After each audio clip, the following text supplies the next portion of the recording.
खुलुमबाय बेयो बड'लेण्ड इंखं टेलिभिजन दिनै 21 अक्ट'बर 2021 रबिबार खालि सानसेनि बरादखौ नोंथांमोननि खाथियाव लाबोदों आं सदानन्द दैमारिया।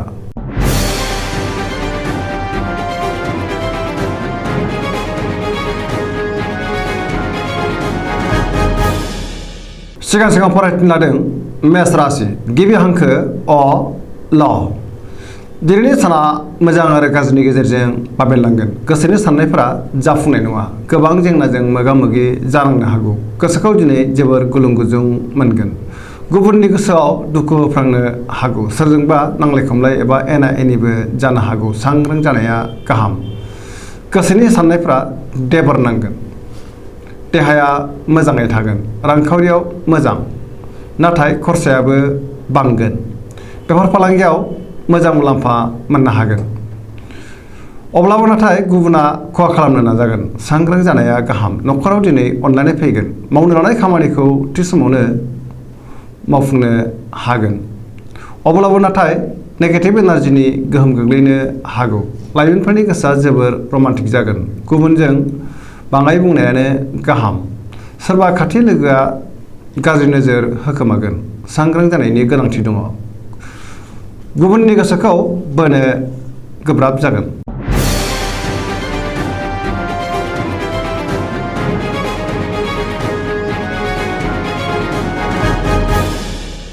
वृष राशि गिबि हांखो इ उ ब दिनैनि साना मोजां आरो गाज्रिनि गेजेरजों बाबेनलांगोन। गोसोखौ जोबोर उसुखुथु मोनगोन। गोसोनि जिंगाया बांगोन। गोबां जेंनाजों मोगा-मोगि जानांनोबो हागौ।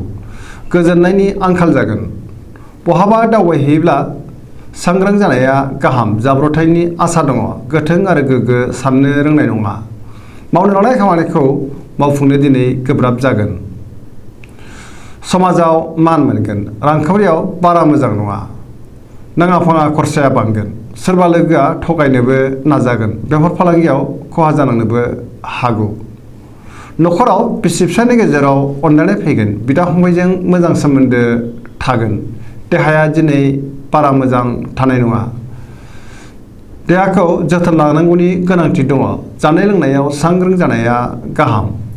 सोरबा लोगोजों रायखोमा जानो हागौ। लाइमोनफोरनि गोसोआ दिनै जोबोर आला-खाला जागोन। गुबुननि गोसोखौ बोनो गोब्राब जागोन। खुसिनि आंखाल जागोन। जेबो गोदान खामानियाव दिनै आखाइ होथ'यैआनो गाहाम होनजायो। नेगेटिभ एनार्जिनि गोहोम गोग्लैनो हागौ।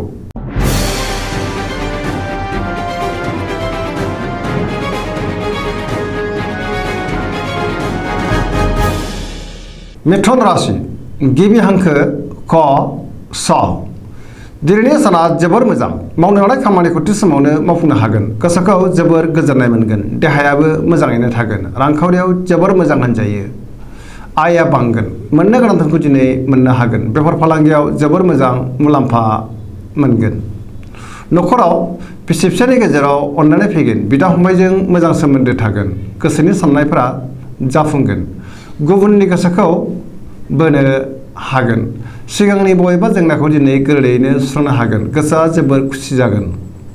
लाइमोनफोरा मोजां खौरां मोननो हागौ। फरायसाफ्रा फरायनायाव गोसो दुंखांगोन आरो मोजां फिथाइ मोनगोन।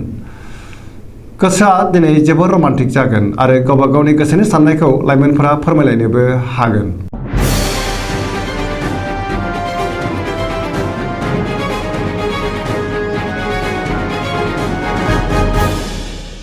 कर्कट राशि गिबि हांखो ड ड ह दिनैनि साना जोबोर मोजां। सोरबा लोगोजों बाख्नाय जानो हागौ। लोगोफोरनि हेफाजाब मोनगोन। गोबां बिथिङाव गोदान आरो मोजां खाबु फैनो हागौ। गोसोखौ दिनै जोबोर गोजोननाय मोनगोन। मावनो लानाय खामानिखौ थि समावनो आरो गोरलैयैनो मावफुंनोबो हागोन। रांखावरियाव दिनै जोबोर मोजां होनजायो। अब्लाबो नाथाय खरसायाबो बांगोन। बेफार फालांगियाव जोबोर मोजां मुलाम्फा मोनगोन। आयआबो बांगोन। देहाया दिनै मोजाङै थागोन। गुबुननि गोसोखौ बोनो हागोन। न'खराव बिसि-फिसायनि गेजेराव अनलायनाय फैगोन। बिदा-फंबायजों मोजां सोमोन्दो थागोन। बिमा-बिफानि अननाय आरो बोरखौ मोनगोन। लाइमोनफोरनि गोसोआ दिनै जोबोर रमान्टिक जागोन आरो गावबा गावनि गोसोनि साननायखौ फोरमायलायनोबो हागोन। समाजाव गोबां मान मोनगोन। फरायसाफ्रा फरायनायाव गोसो दुंखांगोन आरो मोजां फिथाइ मोनगोन। पजिटिभ एनार्जिनि गोहोम गोग्लैगोन। सरासनस्रायै दिनै साना जोबोर मोजां आरो मोजाङैनो बारग'लांगोन।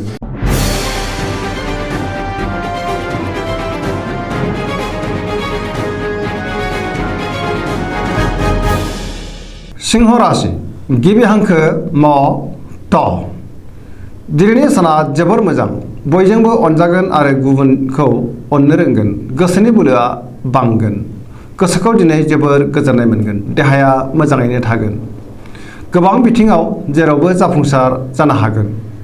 माबा मोनसे मोजां खौरां फैनो हागौ। गोसोखौ दिनै जोबोर रमान्टिक मोनगोन। समाजाव लोगो लेवा बांगोन। मावनो लानाय खामानिखौ थि समावनो आरो गोरलैयैनो मावफुंनो हागोन। रांखावरियाव जोबोर मोजां। बेफार फालांगियावबो जोबोर मोजां मुलाम्फा मोनगोन। न'खराव दिनै बिसि फिसायनि गेजेराव अनलायनाय फैगोन। गुबुननि थाखाय मोजां खामानि मावनानै होनो हागोन। गोसोआ दिनै जोबोर गोख्रों जागोन। सोरबा रोंगौसानिफ्राय बोसोनबो मोनगोन। गोसोनि साननायफ्रा मोगथाङाव जाफुंगोन। धोरोमारि बिथिङाव गोसो दुंखांगोन। पजिटिभ एनार्जिनि गोहोम गोग्लैगोन।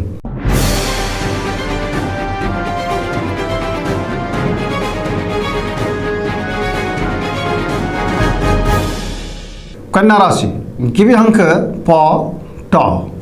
दिनैनि साना मोजां आरो गाज्रिनि गेजेरजों बाबेनलांगोन।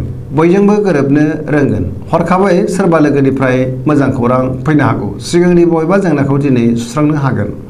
माबा मोनसे मोजां हाबा मावनो हानानै गोसोखौ दिनै जोबोर गोजोननाय मोनगोन। गुबुननि गोसोखौ बोनो हागोन। रांखावरियाव मोजां।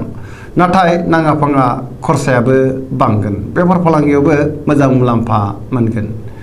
देहाया दिनै बारा मोजां थानाय नङा। गोबां रोखोमनि देहायारि जेंनायाव गोग्लैनांनो हागौ। जानाय लोंनायाव सांग्रां जानाया गाहाम। गोबां सुबुंखौ लोगो मोनगोन। न'खराव दिनै बिसि फिसायनि गेजेराव अनलायनाय फैगोन। समाजावबो मान मोनगोन। गोसोनि साननायफोरा जाफुंगोन। लाइमोनफोरा जोबोर रमान्टिक जागोन। फरायसाफ्रा फरायनायाव गोसो दुंखांगोन आरो मोजां फिथाइ मोनगोन।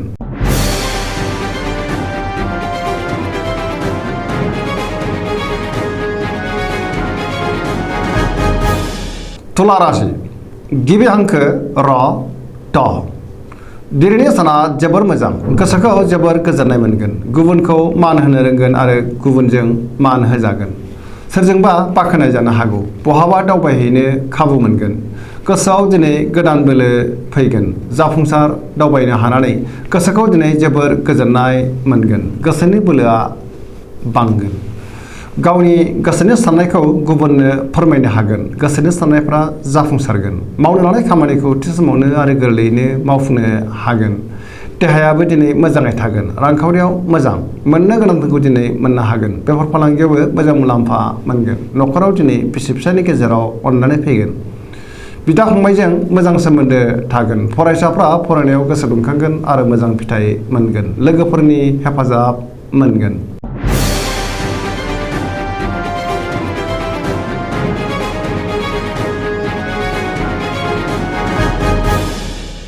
वृश्चिक राशि गिबि हांखो न स। दिनैनि साना मोजां आरो गाज्रिनि गेजेरजों बाबेनलांगोन। गोसोनि बोलोआ लोरबां जागोन। सुथुरा बांगोन। गोसोखौ दिनै जोबोर उसुखुथु आरो गिलुं गिलुं मोनगोन। देहाया मोजाङै थागोन। अब्लाबो नाथाय नेगेटिभ एनार्जिनि गोहोम गोग्लैगोन। गोसोआव गोजोननाय गैयै फैगोन। रांखावरियाव मोजां। मोननो गोनां धोनखौ दिनै मोननो हागोन। गोबां धोन आरजिनोबो हागोन। मावनो लानाय खामानिखौ थि समावनो मावफुंनोबो हागोन। गोसोनि साननायफ्रा जाफुंगोन। गोसोनि बोलोआबो बांगोन। समाजाव मान मोनगोन। न'खराव बिसि फिसायनि गेजेराव एना एनि फैनो हागौ। सांग्रां जानाया गाहाम। बेफार फालांगियाव मोजां मुलाम्फा मोनगोन। गुबुननि गोसोखौ बोनो गोब्राब जागोन।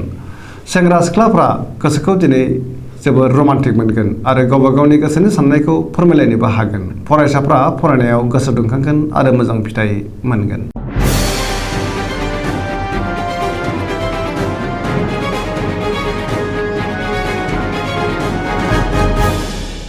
धनु राशि गिबि हांखो ढ फ भ। दिनैनि साना जोबोर मोजां। बयजोंबो अनजागोन गुबुननि हेफाजाब मोननो हागोन गोसोखौ दिनै जोबोर गोजोननाय मोनगोन गोसोआव मोजां आरो गोग्गो साननाय फैगोन मावनो लानाय खामानिखौ थि समावनो मावफुंनो हागोन गोसोनि साननायफ्रा जाफुंगोन रांखावरियाव दिनै जोबोर मोजां होनजायो आयाबो बांगोन बेफार फालांगियाव जोबोर मोजां मुलाम्फा मोनगोन समाजाव मान मोनगोन देहाया दिनै मोजाङै थागोन न'खराव बिसि फिसायनि गेजेराव अनलायनाय फैगोन बिदा फंबायनिफ्राय मोजां हेफाजाब मोननो हागोन सुथुरखौ दिनै गोरलैयैनो फेजेननो हागोन जेरावबो देरहासार जागोन गोसोआ दिनै जोबोर रमान्टिक जागोन लाइमोनफोरा गावबा गावनि गोसोनि साननायखौ फोरमायलायनोबो हागोन फरायसाफ्रा फरायनायाव गोसो दुंखांगोन आरो मोजां फिथाइ मोनगोन धोरोमारि बिथिङावबो गोसो दुंखांगोन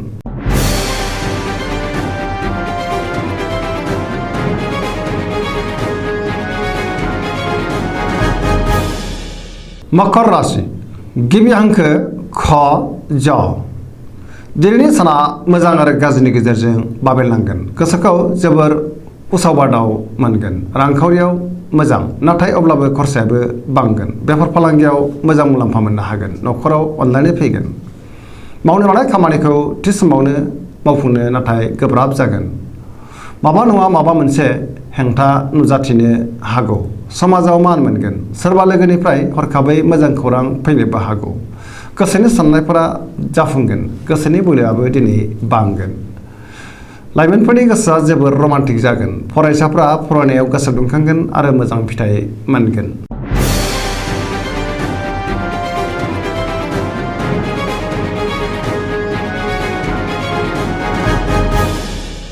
कुम्भ राशि गिबि हांखो ग स स दिनैनि साना जोबोर मोजां गोसोखौ जोबोर गोजोननाय मोनगोन नाथाय गोसोनि लुबैनाया नाथाय बांद्राय जागोन मावनो लानाय खामानिखौ थि समावनो मावफुंनो हागोन समाजाव मान मोनगोन गोबां मुंदांखा सुबुंजों लोगो मोनज्लायगोन सिगांनि सोरबा आगु लोगोखौ बहाबा लोगो मोननानै गोसोखौ दिनै जोबोर गोजोननायबो मोनगोन रांखावरियाव जोबोर मोजां गोबां धोन मोननो हागोन बेफार फालांगियाव मोजां मुलाम्फा मोनगोन आयाबो बांगोन देहाया दिनै मोजाङै थागोन अब्लाबो नाथाय जानाय लोंनायाव सांग्रां जानाया गाहाम न'खराव दिनै बिसि फिसायनि गेजेराव अनलायनाय फैगोन गुबुननि हेफाजाब मोनगोन लाइमोनफोरा गोसोखौ दिनै जोबोर रमान्टिक मोनगोन आरो गावबा गावनि गोसोनि साननायखौ फोरमायलायनोबो हागोन धोरोमारि बिथिङाव गोसो दुंखांगोन गोसोनि साननाया मोगथाङाव जाफुंसारगोन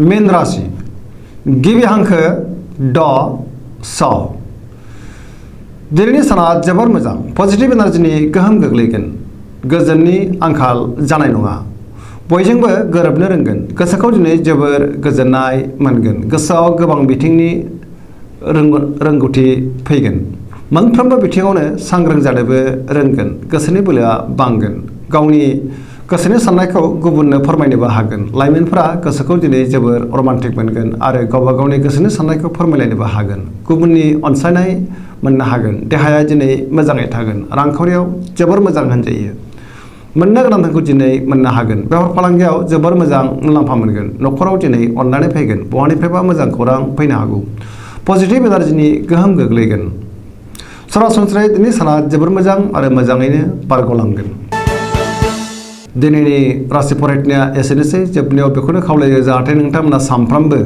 जोंनि बे बड'लेण्ड इंखं टेलिभिजनखौ नायबाय थायो आरो साबस्क्राइब खालामो लोगोसे लाइक खालामो आरो शेयार खालामो एसेनोसै गोजोन्थों।